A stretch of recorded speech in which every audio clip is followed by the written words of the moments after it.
श्री राधे राधे। श्रद्धेय स्वामी श्री राम सुखदास जी महाराज द्वारा लिखित प्रश्नोत्तर मणिमाला श्रृंखला का आज का प्रसंग है प्रेम।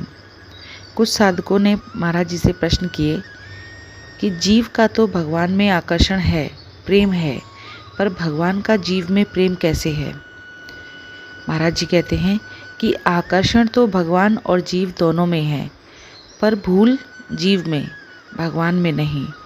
जैसे बच्चे को माँ का प्रेम नहीं दिखता, ऐसे ही संसार में आकर्षण होने के कारण मनुष्य को भगवान का प्रेम नहीं दिखता।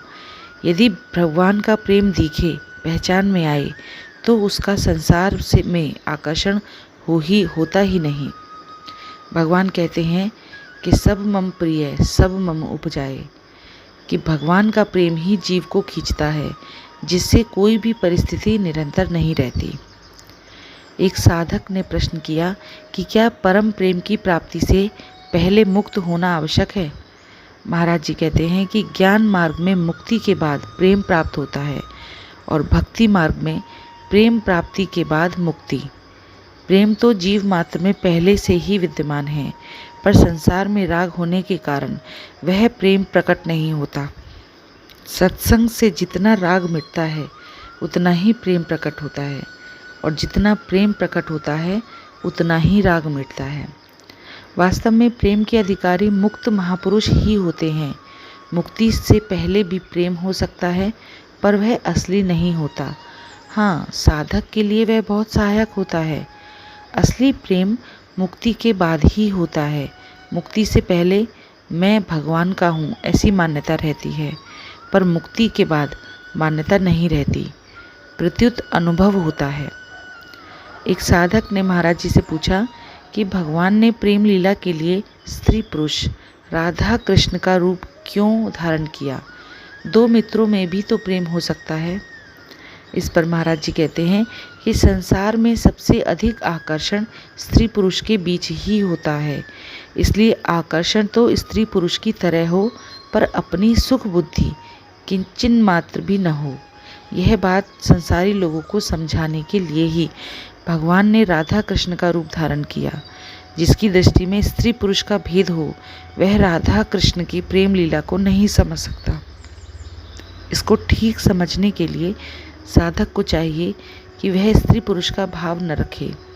अपने में सुख बुद्धि होने के कारण इसको समझने में कठिनता पड़ती है। जिसके भीतर किंचन मात्र भी अपने सुख की आसक्ति है, वह प्रेम तत्व को नहीं समझ सकता। इसलिए जीवन मुक्त ही इस भाव को ठीक समझ सकता है। एक और प्रश्न महाराज जी से पूछा कि क्या श्री जी की रागात्मिका भक्ति जीव को प्राप्त हो सकती है। महाराज जी कहते हैं हाँ, हो सकती है, कारण कि भगवान ने श्री जी को भी अपने में से ही प्रकट किया है और जीवों को भी। अतः श्री जी और जीव में कोई अंतर नहीं। अंतर इतना ही है कि जीव मिली हुई स्वतंत्रता का दुरुपयोग करता है, पर श्री जी ने दुरुपयोग नहीं किया। अतः श्री जी की रागात्मिका भक्ति प्रेम सब जीवों को प्राप्त हो सकती है। एक साधक ने पूछा कि प्रेम में एक से दो होने पर दोनों समान रहते हैं, फिर दास्य भाव एक स्वामी और एक सेवक कैसे होता है। महाराज जी कहते हैं कि दास्य आदि कोई भाव हो, प्रेम में अपनी अलग सत्ता नहीं है, क्योंकि प्रेम में एक होकर दो हुए हैं। इसलिए कभी सेवक स्वामी हो जाता है और कभी स्वामी सेवक। कभी राधा कृष्ण बन जाती हैं और कभी कृष्ण राधा बन जाते हैं। शंकर जी के लिए कहा भी है कि सेवक स्वामी सखा सिय पी के। दक्षिण के एक मंदिर में शंकर जी ने नंदी को उठा रखा है। कभी नंदी शंकर जी को उठाता है और कभी शंकर जी नंदी को उठाते हैं। कभी भगवान कृष्ण इष्ट हैं और कभी अर्जुन इष्ट हैं। इष्टो वसी में दृढ़मिति। इसीलिए प्रेम को प्रतिक्षण वर्धमान कहा है। एक साधक ने प्रश्न किया कि जब साधक भगवान में अपनापन करता है, तब उसको प्रेम प्राप्त होता है, पर सिद्ध और जीवन मुक्त को प्रेम कैसे प्राप्त होता है। महाराज जी कहते हैं कि साधक के लिए अपनापन है और मुक्त के लिए असंतोष है। तात्पर्य है कि जब भगवान की कृपा मुक्ति के रस को भी फीका कर देती है, तब उसको मुक्ति से असंतोष हो जाता है कि आप स्वयं तो मिल गया पर अपना नहीं मिला। मुक्ति से असंतोष होने पर उसको परम प्रेम की प्राप्ति हो जाती है। एक साधक पूछते हैं कि भगवान मीठे कैसे लगे। महाराज जी कहते हैं कि भगवान मीठे लगेंगे केवल संसार खारा लगने से। एक और साधक ने महाराज जी से पूछा कि मुक्ति में तो सूक्ष्म अहंकार रहता है पर प्रेम में वह नहीं रहता, इसका क्या कारण है।